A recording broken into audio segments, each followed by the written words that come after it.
Jupiter to transform into a new small sun, Cool. which is super awesome for the moons around Jupiter, which are considered to potentially be habitable if they just had the right they had sun and heat and all of that.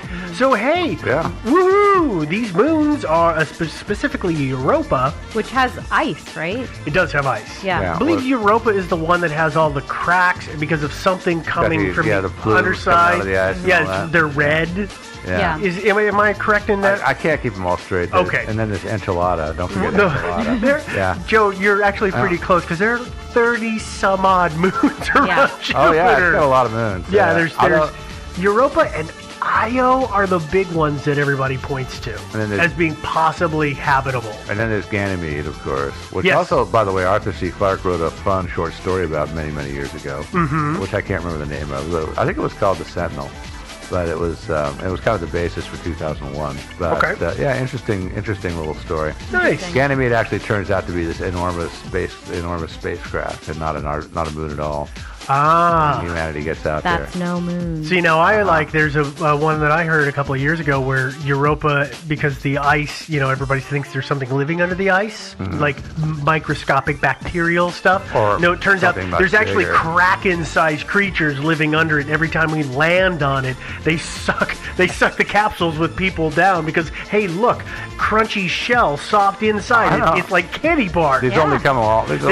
Like once every billion years or so. So we better take advantage. Yeah. Okay. Well, back to our story, the original story that we were talking about. The second Jupiter turns into a second sun. That sun is named Lucifer, but keep in mind, Lucifer isn't used in a negative connotation, which, if you've read spent any time around the Bible, the name Lucifer has a lot of negativity around it. Well, it's not that. Instead, it's a reflection of the fact that the word Lucifer, as an adjective in Latin, means light-bringing. Actually, turns out if it's a noun, it means morning star. And I know that I have heard Lucifer used in that way for both in...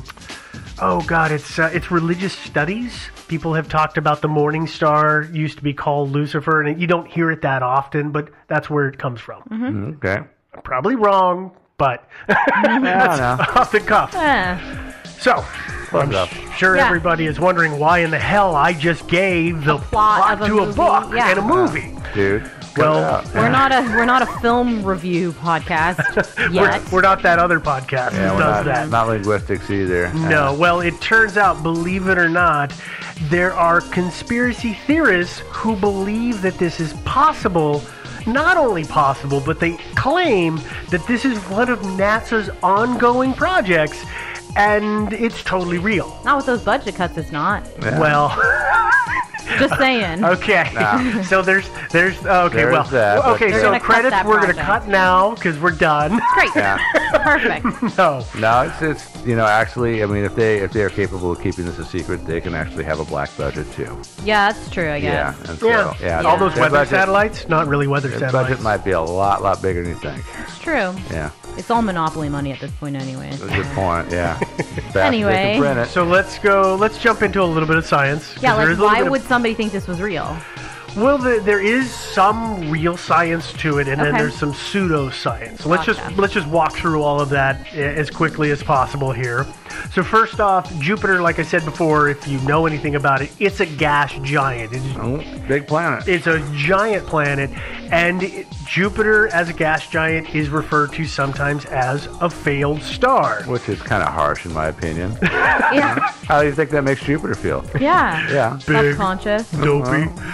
No, so what it basically means is that if Jupiter had more mass, then theoretically it could have become a star. Well, so that's true for Earth too. Aren't we just as much a failed star? Huh? No, but we don't have the gas to make the nuclear fusion. So no, we're not a star. Totally we are not Jupiter's a star. side. Yeah. We are like sea level.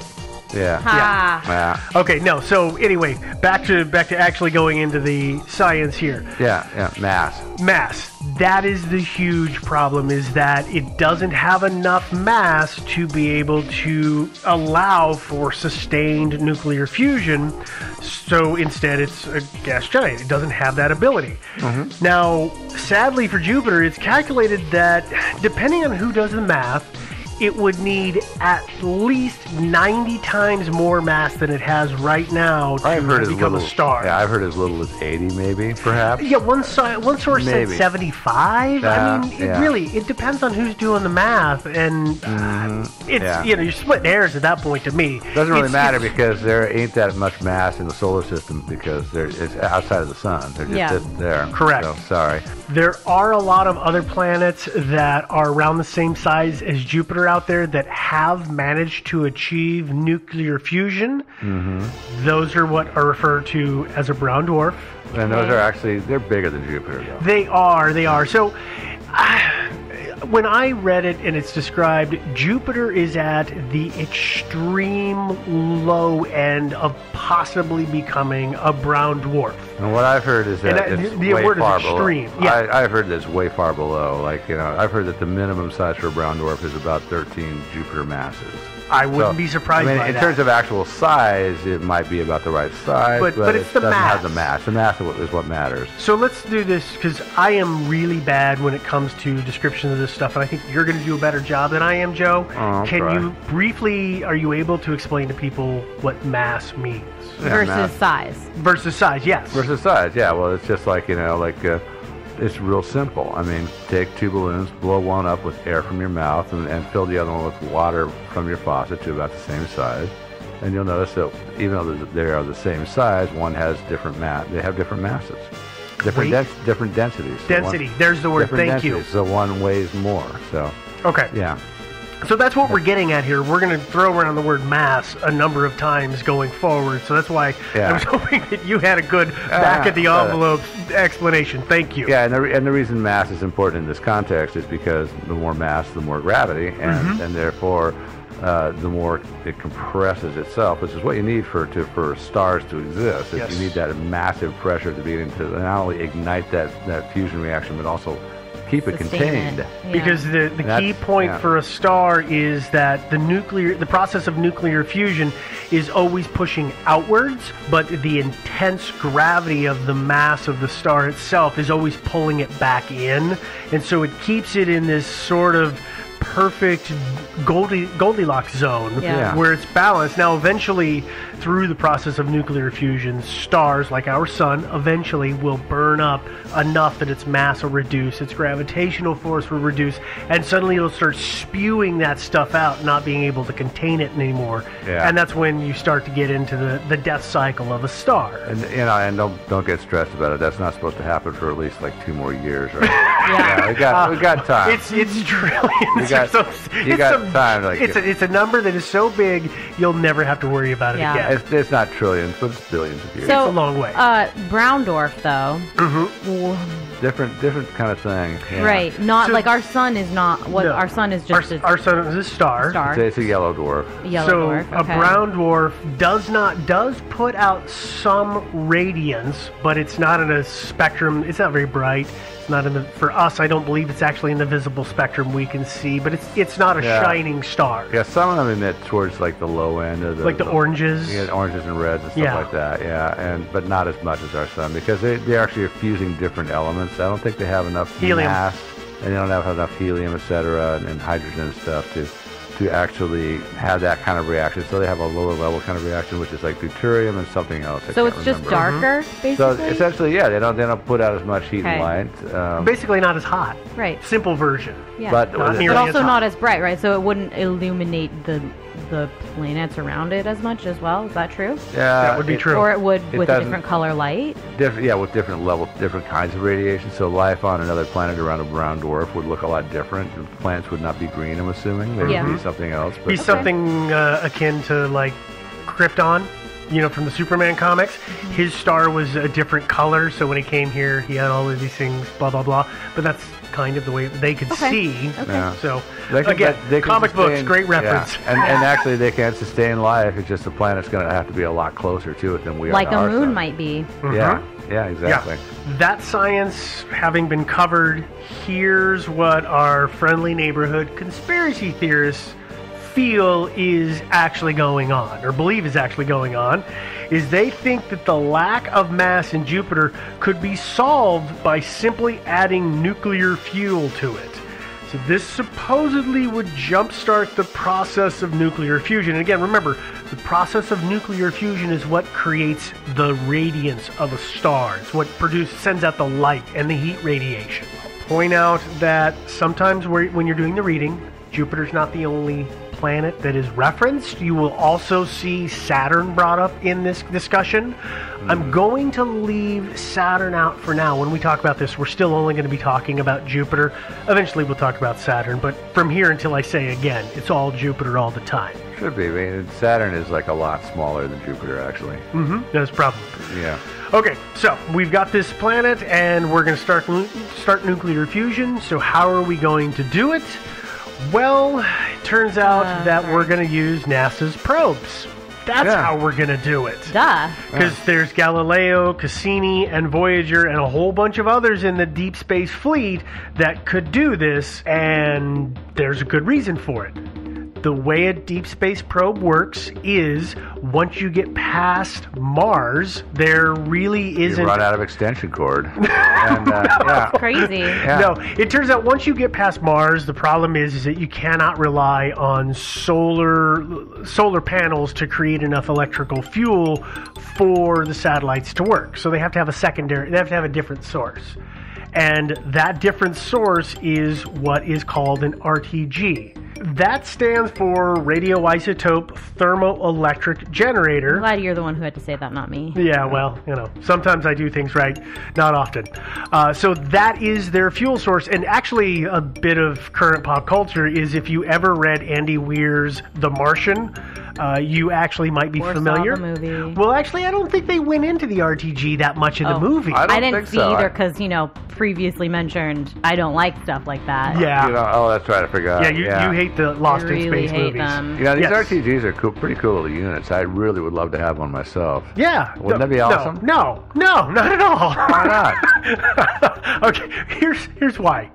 Joe, I don't want one because here's the problem is that RTGs are radioactive. Yeah. And putting off radiation is not good for you.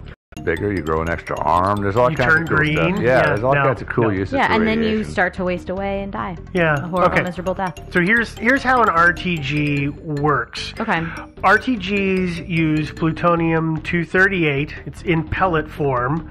And the heat from the radioactive elements, that radioactive process that's in the plutonium, it goes through a thermocoupler, which is a material that produces a direct electrical current when heat is applied to it. So it's using the heat to create electricity. It's like a solar panel, but it uses heat instead of light. Yes, that's absolutely right.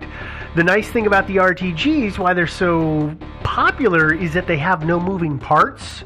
So there's nothing to break in that fashion. They're super simple. For instance, the Galileo space probe, it had 2 RTGs on board, which gave it all the power it needed and was carrying approximately 17 pounds of plutonium-238. So it's a small load to get lots of energy from. Yeah, I've heard that the Russians used quite a few of these just for powering lighthouses up like in the Arctic Circle. Yeah, they do. It's of hundreds of miles of cabling. It's got electricity running through it, and that's how the electricity is generated. That's what we used to tell people on the cruise ship. If you didn't know that I worked on a cruise ship. No, I didn't know that. People would ask, like, do you have to gas up or anything like that? And we'd say, no, nuclear first power. mate, he always said, what you can't see is the extension cord that we run. On the ocean floor? The ocean floor. But you're actually running on little tracks with little brushes, remember slot cars when you were a kid? Yeah, there's little tracks down there. That's how it works. Okay. Yeah.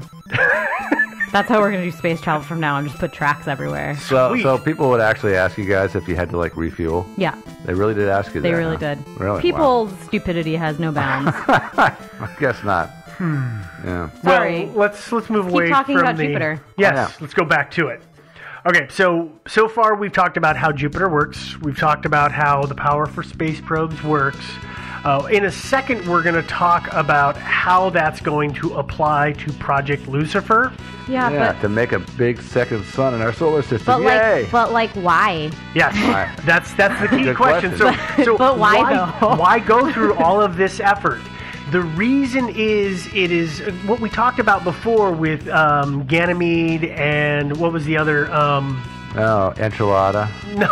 Europa and Europa. Io. Okay, the idea is that the reason to do this is to create other habitable worlds in our local solar system. So it's a new planet that would be habitable that we could then, send whatever we wanted there and turn it into whatever we wanted. And it's literally, months away by today's spacecraft technology. It's pretty damn close. But wouldn't it mess up our solar system? Not necessarily. We'll talk about that Okay. later. That's the issues with this. It seems like that would kind of mess it up a little bit. It depends on how you do it. Yeah. So okay. If you do it in the way that's scientifically possible, yes, it would. Yeah. If you do it in the way they're talking about, no, with monoliths. Yeah. It would not. Yeah. Okay. That's fine. Sorry. I just I keep asking myself why would we want to do this? Yeah. But, all right. No, that's a completely valid question. Okay. I've asked that a lot. Yeah. But why though? Okay. No, actually, there's fun reasons. Okay. So, the supporters of Project Lucifer, for the RTGs that we were just talking about before we went off on that, they say that Project Lucifer is going to be using the radioactive material that is in the RTGs to create an atomic bomb when they crash the craft into the atmosphere of the planet. And once it's fallen far enough into the gas giant, the high pressures at the depths of it are going to ignite it into a nuclear reaction, at which point it's then going to be able to create a sustained nuclear fusion situation. We're doing that with all of them? Or just one payload? We just need one to work. One payload, I mean. Just one payload to work, yes. One. We just got to get that one spot on in the right job. There's about 34 pounds of that stuff on the probe, right? It depends on the probe on how much there is. So, like when we were talking just a minute ago about Galileo, it's got 17 pounds. I thought it had two RTGs with 17 pounds each. Oh, you're right. I'm sorry. It's 17 pounds 34 pounds total. Yeah. So enough to remake Jupiter, sure. Yeah, absolutely. Yeah. But the key here is that it's the pressure of Jupiter. That's what's going to do it. Because if we set off nuclear bombs on this planet, and our planet is not a star. We didn't have uncontrolled nuclear fusion because it burned out. There was nothing to contain it. Right. So at that low depths, that's where they're saying that's going to allow it to hold that process going. I know it's kooky science. I see the look on your face. I'm at the point right now in this episode where I'm thinking, am I so naive about science that I literally don't understand that, or is this just that bad of science? I don't know. Well, it's one of the things you got to know about Jupiter is that it doesn't have its atmosphere is a lot deeper than ours. Right. And so at the surface, wherever the surface is, if it even exists, we're not even totally sure about that. Yeah. The pressures are going to be tremendously high. Whether they're high enough to sustain and actually contain a fusion reaction, that's a different story. Right. But they are extremely high by our earthly standards. So it's not bad science. I'm just a bad scientist. I'm not. No, I don't know that the answer is yes to either of those or both of those exclusively. That's fair. I wouldn't say it's not bad science. No. Okay. I wouldn't say that. So, crash a probe into the planet. It explodes. It creates this gas giant nuclear fusion sustained reaction, turns Jupiter into another star through this runaway nuclear fusion process, and voila, we've got all these habitable worlds. Yeah. That's what it is. Yeah. But I mean, it's not as scary and crazy it might sound. It's not like they've ever tried it, or have they? Because this is what has really got people going. is back in 2003, Galileo, the spacecraft, the probe. I keep calling it a probe. I don't actually really know if probe is the right word. It's a spacecraft, though. Probe works. It's an exploratory spacecraft. Okay. It's an identified flying object. It is an identified flying object. Well, to us, not to the Jovians. True. Yeah. Well, Galileo it'd been on its mission for many, many years, and it was running out of fuel. The reaction, it could not sustain it much longer in its RTGs. So what NASA decided to do, and this is their official reason, is they said, listen, we don't want it to crash into one of the moons and potentially contaminate it with bacteria or anything like that from planet Earth. We want to keep it pure and pristine in its own way. So what we're going to do is instead we're going to crash it into Jupiter and destroy it that way, getting rid of any nasty hitchhikers, because who wants Earth crap on their planet? Well, in my brain, I think if they were actually trying to colonize the moons as planets, it would maybe be helpful to start putting Earth bacteria on there. But on the other hand, as somebody who's interested in trying to find those things unique to other places, that makes a lot of sense. Contaminating, right? That's you would not want. So you know for sure if you find that bacteria there, it evolved, autonomously from something that we did. Well, and plus also you want to actually, if you're going to do that, do a controlled thing where you actually introduce bacteria that you want to do, rather than in this case, I think it was just whatever stray crap was laying around the lab that hitched aboard that thing. So it could be some negative stuff. Granted, the labs are clean, but once it gets to the launch site and it gets launched, there's just things that get in there. Yeah, and then there's Freddy who's coming down with the flu who sneezed on it, and stuff like that. Do you want influenza viruses like replicating on their own? No. I'd say no. Probably not. Probably not. Yeah. So our friendly neighborhood conspiracy theorists, they see this act of crashing Galileo into Jupiter, and they say, aha! That is evidence that you are trying to make Project Lucifer happen. That's what's going on. Except... Okay. Well, but... didn't they just disprove their own theory, right? They were like, all you have to do is crash one probe into there and blah, blah, blah, blah, blah. So NASA crashed a probe into there, and what happened? Well... Nothing! That's because they're screw-ups.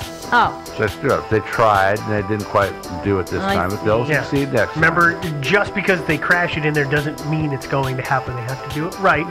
So bear with me through this. Like I said, they believed that as it went through to the depths of Jupiter, the pressure was going to set off the plutonium in the RTG, and we were going to get this nuclear reaction. And of course, NASA, holding up their end of the cover-up, has always said, duh, that's not possible, dude. To which case they've said, duh, stop lying to us. Exactly. Well, thankfully, NASA seems just a little bit too eager to quell these rumors. Yeah. And thankfully, NASA was bad at what they were trying to do because nothing actually happened, right? Oh, yeah, I know. Wrong again, dummy. Wrong again. Because a month or so after Galileo went down into the atmosphere of Jupiter, a dark spot appeared on Jupiter. Wow. About a month later, there was this giant Earth-sized dark spot. So we were able to observe this. I was going to ask if it was monolith-shaped. No. It was a circle, but it was huge. Actually, it was large. Although it looked to me like it was probably a shadow cast by one of Jupiter's moons. Well, but it was moving, so people said it was. Our friendly neighborhood conspiracy theorists said that is a proof that it worked. The plutonium exploded. It went off. It just did not create a sustained nuclear reaction. So there was this big plume, and that's what came to the surface. Scientists have instead said, as Joe just pointed out, it was a shadow, or others have said it was on the equator of Jupiter, which it turns out is amazingly turbulent. And they're like, it was weather. Yeah. It was some kind of crazy storm. Giant storm. Planet-sized storm, which I don't want to be in the middle of. Oh, no. Yeah, I'm sure weather is quite fun on Jupiter. Yeah. That's maybe another reason to turn it into a sun, is so we don't ever have to deal with the weather. Yeah. Yeah, that's true. Yeah, because, we were so going to go down there. Yeah, totally we were. Yeah. Okay, that I feel like we've gotten everything across in terms of what the story is. I feel like maybe it might be a little bit confusing, so I'm just going to do what I don't normally do, which is just the briefest of recaps. Okay. Drop a nuclear bomb of some shape or form. They say into the atmosphere of Jupiter. That's going to go off. That's going to create a nuclear reaction, which is going to turn it into a sun. Which would be cool. It'd be hot. Which would then also allow that nuclear reaction turning into a sun would turn the moons of Jupiter into habitable worlds. Eventually. And proof is that we dropped a spacecraft into it, and oh look, we got this giant dark spot that proves that it went off. We just didn't achieve sustained reaction. Well, this is a recap of the conspiracy theory. Yeah, the whole thing, yeah. And that might explain why NASA is currently working on what they call the big-ass probe, which is like 20 times bigger than the Galileo. And enough. Okay, so that is our story. We are now going to get into theories, but before we do that, let's take a quick break. If anyone had a zeal for food, it was Kerouac. That man loved food, and the way he described it, how could you not love it as well? Just show me the bluefish spangle on a seafood menu and I'd eat it. Let me smell the drawn butter and lobster claws. There were places where they specialized in thick red roast beef au jus, or roast chicken basted in wine. There were places where hamburgers sizzled on grills and the coffee was only a nickel. And oh, that pan-fried chow mein flavored air that blew into my room from Chinatown, vying with the spaghetti sauces of North Beach, the soft-shell crab of Fisherman's Wharf, nay, the ribs of Fillmore turning on spits. Throw in Market Street chili beans, red hot and French fried potatoes from the Embarcadero Wino Night, and steamed clams from Sausalito across the bay, and there's my odd dream of San Francisco. The great thing is, you don't have to travel to eat like that. You can do it from the comfort of your own home with HelloFresh. We've had HelloFresh. They sent it to us, and I loved it. Good food all around. If you'd like to try HelloFresh, they've extended to our listeners a special offer. If you go to their website and use the promo code Sideways30, that's Sideways30, and you'll get $30 off your first week of deliveries. So go to HelloFresh.com and enter Sideways30 when you subscribe. And remember, HelloFresh has delicious ingredients you'll love to eat and simple recipes you'll love to cook. And we're back. But why though? Yeah, that's our first section of the theories portion is, so why do this? And we briefly covered this a little bit before. And the answer is to play God, of course. Duh. So the idea that some organization which wants to set up a planet on its own terms isn't all that far-fetched according to a lot of the stuff that we have read. I mean, we've heard about these societies that want to change governments on this planet, so why is it so far-fetched that somebody might say, hey, let's just take our ball and leave and set up our own somewhere else? There are plenty of dystopian movies and books about this very sort of thing, where the elite get, live off planet and everybody else suffers below or whatever. Yeah. So, I mean, the whole thing is that so that this society or this group that wants to create a new society, I should say, they want to move everybody who is worthwhile, and I use air quotes around the word worthwhile. I don't know what their criteria is. Money. But they're going to use them to repopulate these newly habitable moons around this new sun of Jupiter, or the new sun that is made from Jupiter, Lucifer, and they're going to make their own civilization. They're not going to have any of that riffraff that this planet is just bogged down with, or any of those crappy processes.